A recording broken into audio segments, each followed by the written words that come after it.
Hello everyone, and welcome to day number 69 of Everyday the Chofetz Chaim. Today we continue with the 8th chapter of the laws of Lashon Hara.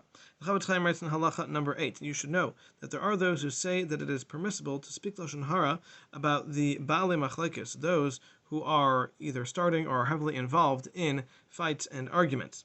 The Chofetz Chaim says this is only true if your speaking Lashon Hara will end the Machlekes and put the argument to rest by proving to one side that the other is correct, or however that is going to come about. However, if your speaking Lashon Hara is not going to end the Machlekes, then you would not have license to speak against the people who are involved.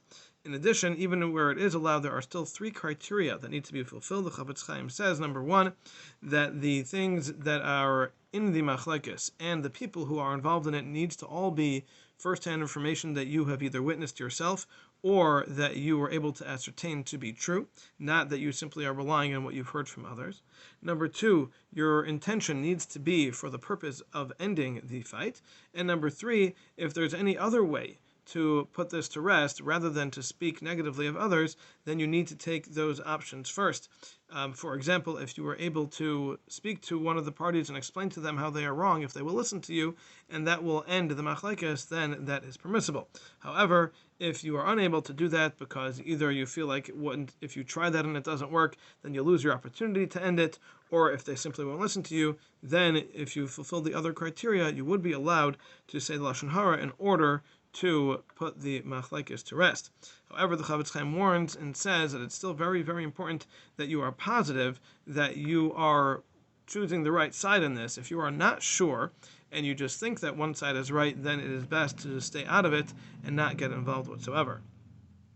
In halacha number 9, the Chofetz Chaim continues and says you should know that even speaking Lashon Hara about someone who is no longer alive is also prohibited. And the Poskim write that there is a very early decree and very harsh things are said about those who speak negatively of the people who are no longer with us. And this is even talking about a regular or even an ignorant Jew.